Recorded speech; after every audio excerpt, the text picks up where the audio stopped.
ಎಲ್ಲರಿಗೂ ಬೃಂದಾವನ ಯೂಟ್ಯೂಬ್ ಚಾನೆಲ್ಗೆ ಆತ್ಮೀಯ ಸ್ವಾಗತ. ಸ್ನೇಹಿತರೆ, ಮಳೆಗಾಲ ಅಂದ್ರೆ ಕೇವಲ ಮಳೆ, ತಂಪು ಗಾಳಿ, ಹಸಿರು ಪ್ರಕೃತಿ ಮಾತ್ರ ಅಲ್ಲ, ನಮ್ಮ ಅಡುಗೆ ಮನೆಗಳಲ್ಲಿ ಹೊಸ ರುಚಿಗಳ ಸಂಭ್ರಮ ಶುರುವಾಗುವ ಕಾಲ ಕೂಡ ಹೌದು. ವಿಶೇಷವಾಗಿ ಆಷಾಢ ಮಾಸ ಬಂದಾಗ ಕರಾವಳಿಯ ಮನೆಗಳಲ್ಲಿ ಒಂದು ಹಸಿರು ಅತಿಥಿ ಎಲ್ಲರ ಗಮನ ಸೆಳೆಯುತ್ತೆ. ಅದು ನಮ್ಮ ಪ್ರೀತಿಯ ಕೆಸುವಿನ ಸೊಪ್ಪು. ಕರಾವಳಿಯ ಹಿತ್ತಲಲ್ಲಿ ತೇವಾಂಶ ಇರುವ ಜಾಗಗಳಲ್ಲಿ ಮಳೆ ನೀರು ಬಿದ್ದು ಚಿಗುರಿ ಬೆಳೆಯುವ ಈ ಕೆಸುವಿನ ಗಿಡ ನಮ್ಮ ಪ್ರಕೃತಿಯ ಒಂದು ಅದ್ಭುತ ಕೊಡುಗೆ. ಕೆಸುವಿನ ಗಿಡವನ್ನ ಕನ್ನಡದಲ್ಲಿ ಕೆಸುವಿನ ಸೊಪ್ಪು ಅಂತ ಕರೀತಾರೆ. ಇದು ಸಾಮಾನ್ಯವಾಗಿ ಅರೇಸಿ ಕುಟುಂಬಕ್ಕೆ ಸೇರಿದ ಸಸ್ಯ. ಇದರ ವೈಜ್ಞಾನಿಕ ಹೆಸರು ಕಲೋಕೆಸಿಯಾ ವರ್ಗಕ್ಕೆ ಸೇರಿದ್ದು. ಭಾರತದಲ್ಲಿ ಹಲವು ಪ್ರದೇಶಗಳಲ್ಲಿ ಇದನ್ನ ಬೇರೆ ಬೇರೆ ಹೆಸರುಗಳಿಂದ ಕರೀತಾರೆ. ಮಳೆಗಾಲದಲ್ಲಿ ಈ ಗಿಡ ಬೇಗ ಬೆಳೆಯುತ್ತೆ. ದೊಡ್ಡ ಹೃದಯದ ಆಕಾರದ ಎಲೆಗಳು, ದಟ್ಟ ಹಸಿರು ಬಣ್ಣ, ತೇವ ಪ್ರದೇಶದಲ್ಲಿ ಬೆಳೆಯುವ ಗುಣ ಇದರ ವಿಶೇಷತೆ.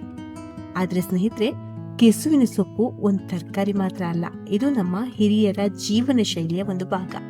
ಹಿಂದಿನ ಕಾಲದಲ್ಲಿ ಮಳೆಗಾಲದಲ್ಲಿ ಹೊರಗಿನ ತರಕಾರಿ ಕಡಿಮೆ ಸಿಗ್ತಿದ್ದಾಗ ಮನೆಯ ಹಿತ್ತಲಲ್ಲೇ ಸಿಗ್ತಿದ್ದ ಕೆಸುವಿನ ಸೊಪ್ಪನ್ನ ಹಲವಾರು ಸಾಂಪ್ರದಾಯಿಕ ಅಡುಗೆಗಳಿಗೆ ಬಳಸಲಾಗ್ತಿತ್ತು. ಕೆಸುವಿನ ಸೊಪ್ಪಿನಿಂದ ಮಾಡುವಂತಹ ಪತ್ರೋಡೆ, ಕೆಸುವಿನ ಸೊಪ್ಪಿನ ಪಲ್ಯ, ಸಾರು, ತಂಬುಳಿ, ಹೀಗೆ ಹಲವಾರು ವಿಶೇಷ ಖಾದ್ಯಗಳನ್ನ ಆಷಾಢ ಮಾಸದಲ್ಲಿ ಮಾಡಲಾಗುತ್ತೆ. ಇದೇ ಇದರ ವಿಶೇಷ. ಇನ್ನು ಈ ಕೆಸುವಿನ ಸೊಪ್ಪು ಆರೋಗ್ಯದ ದೃಷ್ಟಿಯಿಂದ ಮಹತ್ವದ ಸ್ಥಾನವನ್ನು ಪಡೆದಿದೆ.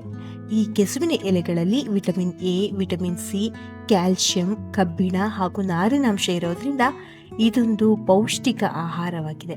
ಹಾಗಿದ್ರೆ ಮಳೆಗಾಲದಲ್ಲಿ ನಮ್ಮ ಹಿರಿಯರು ಉಪಯೋಗಿಸುತ್ತಿದ್ದಂತ ಈ ಕೆಸುವಿನ ಸೊಪ್ಪಿನ ಆರೋಗ್ಯದ ಲಾಭಗಳನ್ನ ಒಂದೊಂದಾಗಿ ನೋಡ್ತಾ ಹೋಗೋಣ. ಸ್ನೇಹಿತರೆ, ನಾನು ಅದಾಗ್ಲೇ ಹೇಳ್ದಾಗೆ ಕೆಸುವಿನ ಸೊಪ್ಪು ನಮ್ಮ ಅಡುಗೆ ಮನೆಯ ರುಚಿಯಷ್ಟೇ ಅಲ್ಲ, ಪೋಷಕಾಂಶಗಳ ಖಜಾನೆಯೂ ಹೌದು. ಈ ಹಸಿರು ಎಲೆಗಳಲ್ಲಿ ದೇಹಕ್ಕೆ ಅಗತ್ಯವಾದಂತ ಹಲವಾರು ಪೋಷಕಾಂಶಗಳು ಸಿಗುತ್ತವೆ. ರೋಗ ನಿರೋಧಕ ಶಕ್ತಿಯನ್ನ ಹೆಚ್ಚಿಸುತ್ತೆ.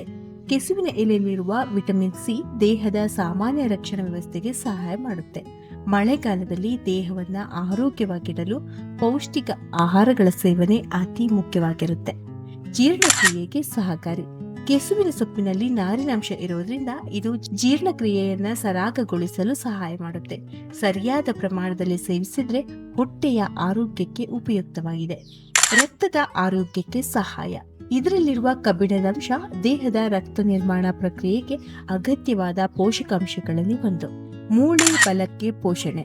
ಕೆಸುವಿನ ಎಲೆಯಲ್ಲಿ ಕ್ಯಾಲ್ಸಿಯಂ ಸೇರಿದಂತೆ ಹಲವಾರು ಖನಿಜಾಂಶಗಳು ಇವೆ.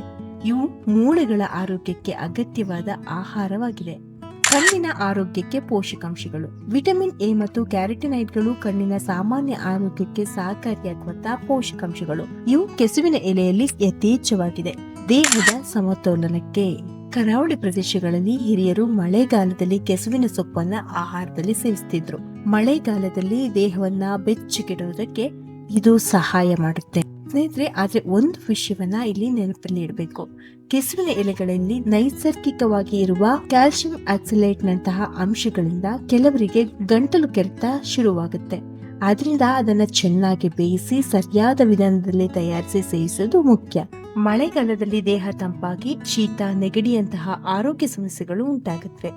ಆಗ ಈ ಕೆಸುವಿನ ಸೊಪ್ಪನ್ನ ತಿನ್ನೋದ್ರಿಂದ ದೇಹದ ಉಷ್ಣತೆಯನ್ನ ಕಾಪಾಡೋದಕ್ಕೆ ಸಹಾಯ ಮಾಡುತ್ತೆ. ಸ್ನೇಹಿತರೆ, ಆಷಾಢದ ಮಳೆ, ಮಣ್ಣಿನ ಸುವಾಸನೆ, ಹಸಿರು ಪ್ರಕೃತಿ ಮತ್ತು ಕೆಸುವಿನ ಸೊಪ್ಪಿನ ರುಚಿ ಇವೆಲ್ಲವೂ ನಮ್ಮ ಕರಾವಳಿ ಸಂಸ್ಕೃತಿಯ ಸುಂದರ ನೆನಪುಗಳು.